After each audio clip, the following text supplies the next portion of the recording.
नमस्कार। आज हम लोग विजयनगर साम्राज्य के विषय में जानकारी लेंगे और किन परिस्थितियों में कैसे विजयनगर साम्राज्य का उदय हुआ, उन विषय में जानकारी हम प्राप्त करेंगे। पहली चीज़ कि विजयनगर साम्राज्य या विजयनगर राज्य की स्थापना किसने किया। विजयनगर का उदय दक्षिण भारत में एक महत्वपूर्ण घटना थी, जिस घटना को लेकर के अलग अलग विद्वानों ने अपने अपने मत रखे हैं। उस समय उत्तर भारत में सल्तनत काल चल रहा था और तुगलक वंश का शासक मोहम्मद बिन तुगलक का शासन था दिल्ली में। उन्हीं परिस्थितियों में विजयनगर का उदय होता है। दक्षिण के एक अभियान में काम्फिल के दो मंत्रियों को मोहम्मद बिन तुगलक कैद कर लेता है और उनको इस्लाम स्वीकार करवा देता है। वो कोई और नहीं, विजयनगर साम्राज्य के संस्थापक हरिहर और बुक्का। जब मोहम्मद बिन तुगलक दक्षिण से उत्तर भारत में आता है, तभी ये विजयनगर राज्य की, स्वतंत्र राज्य की स्थापना दोनों भाई मिलकर हरिहर और बुक्का कर देते हैं। समय है 1336 ईस्वी और प्रथम राजधानी इनकी 1336 में जो राजधानी बनी वो थी अनेकोंडी। अनेकोंडी नगर तुंगभद्रा नदी के किनारे स्थित है, जिसको हरिहर प्रथम ने अपनी राजधानी बनाया। विजयनगर प्रथम राजवंश था, वो है संगम वंश। और ये संगम हरिहर और बुक्का के पिताजी थे, जिनके नाम पर इन्होंने अपने वंश का नाम संगम वंश रखा। इस वंश में कुल 7 शासक हुए, जिनके विषय में हम चर्चा करें। प्रथम शासक और विजयनगर का संस्थापक हरिहर प्रथम था। इसका कार्यकाल 1336 से 1356 तक था। अपने कार्यकाल में इसने साम्राज्य की व्यवस्था, राज्य की सुरक्षा को ध्यान में रखते हुए साम्राज्य विस्तार पर भी विशेष जोर दिया। पहला आक्रमण अगर होता है हरिहर का, तो वो है होयसाल राज्य पर,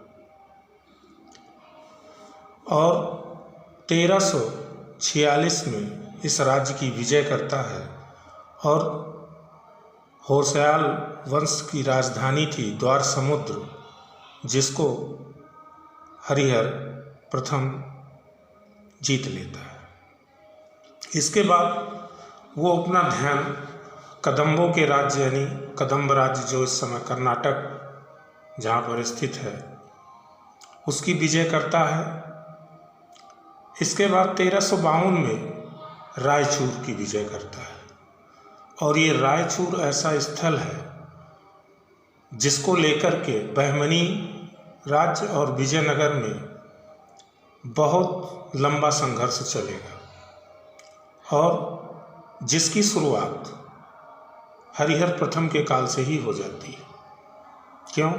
क्योंकि हरिहर रायचूर दोआब पर अधिकार कर लेता है। इसके बाद 1352 ईस्वी में हरिहर मदुरई पांड्य की राजधानी पर आक्रमण करता है और इसका अधिग्रहण करता है। और इसके बाद फिर सत्ता पर आता है बुक्का प्रथम, जो इसका छोटा भाई है। बुक्का प्रथम का जो शासनकाल है वो 1356 से लेकर के 1377 तक है और इसने जो उपाधि धारण की वो वेद मार्ग प्रतिष्ठापक, और दूसरी उपाधि थी उसकी 2 समुद्रों का अधिपति, यानी 2 उपाधियां ये धारण करता है।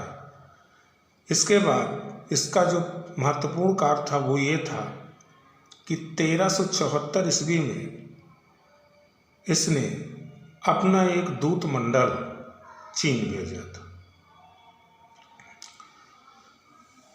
हरिहर ने जो विजय, तमिलनाडु की विजय जो अधूरी रह गई थी उसको इसने पूर्ण किया और तमिलनाडु के क्षेत्र पर इसने विजय प्राप्त किया। चूंकि जितने भी शासक आएंगे उनसे रायचूर का, क्योंकि रायचूर एक ऐसा स्थल है, दोआब है, कि जहाँ की ज़मीन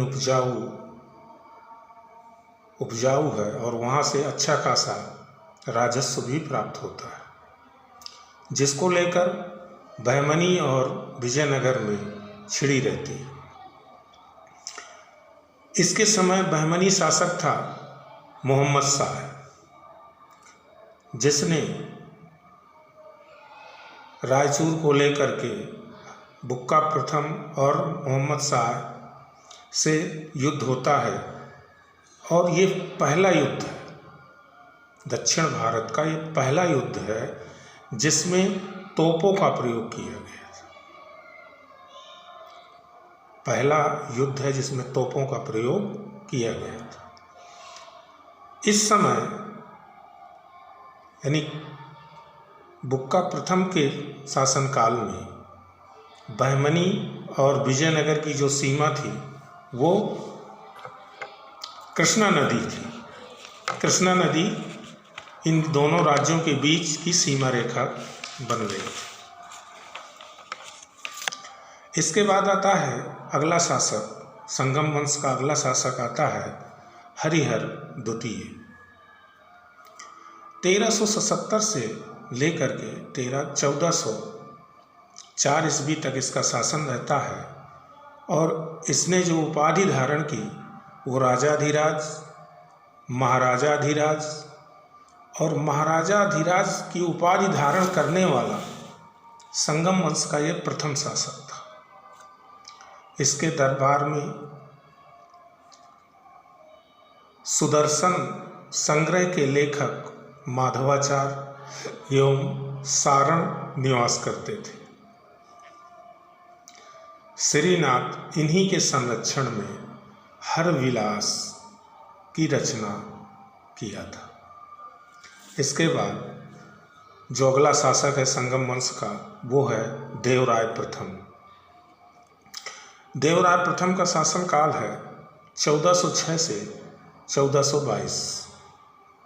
इन्हीं के शासनकाल में इतावली यानी इटली का निवासी निकोलो कॉन्टी भारत आया था और विजयनगर की यात्रा किया था। निकोलो कॉन्टी पेशे से घोड़े का व्यापारी था। इनका एक महत्वपूर्ण कार्य है वो है तुंगभद्रा नदी पर बांध बनवाकर लगभग 24 किलोमीटर नहर का निर्माण कराया, सिंचाई व्यवस्था के लिए काम किया।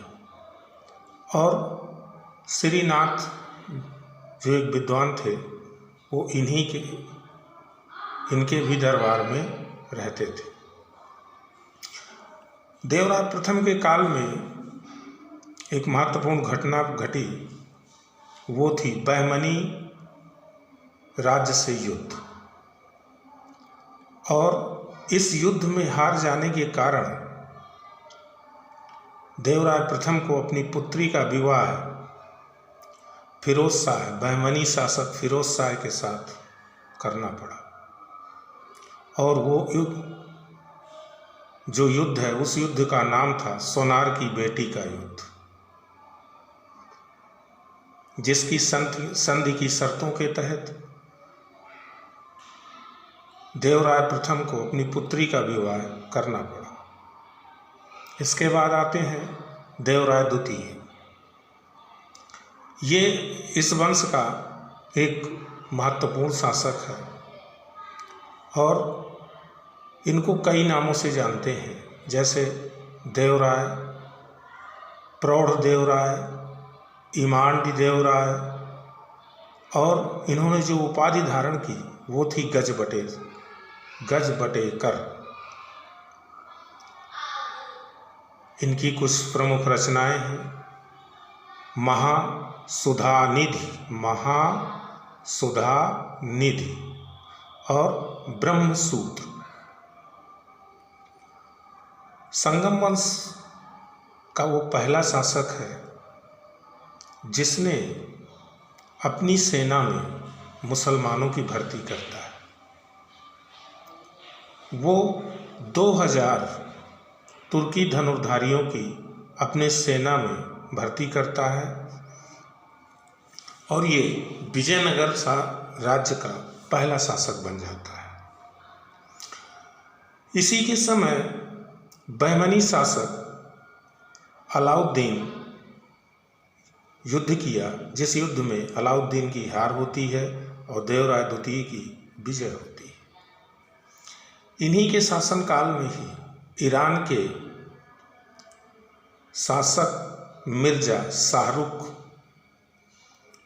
ने अपने एक राजदूत अब्दुल रज्जाक को इनके दरबार में भेजा था। इनके दरबार में 34 कवि रहते थे। इनमें श्रीनाथ और दिन दीमा नामक विद्वान प्रमुख थे। इन्हीं के शासनकाल में विट्ठल स्वामी का मंदिर का निर्माण कार्य शुरू हुआ। अगला शासक है इस वंश का मल्लिकार्जुन। इनकी उपाधि है प्रौढ़ देवराय, गजबटेश्वर। और इनके शासनकाल में 1451 में महुआन नामक एक चीनी यात्री भारत आया था। और कोई विशेष उपलब्धि इनकी नहीं है। इस संगम वंश का अंतिम शासक विरूपाक्ष द्वितीय है, जिसका शासनकाल 1465 से 1485 तक, और ये इस वंश का अंतिम शासक। अब विजयनगर का द्वितीय वंश की जो स्थापना करता है वो सालू वंश है और उसका संस्थापक सालू नरसिंह है, जिसके विषय में हम अगले वीडियो में आपको जानकारी देंगे।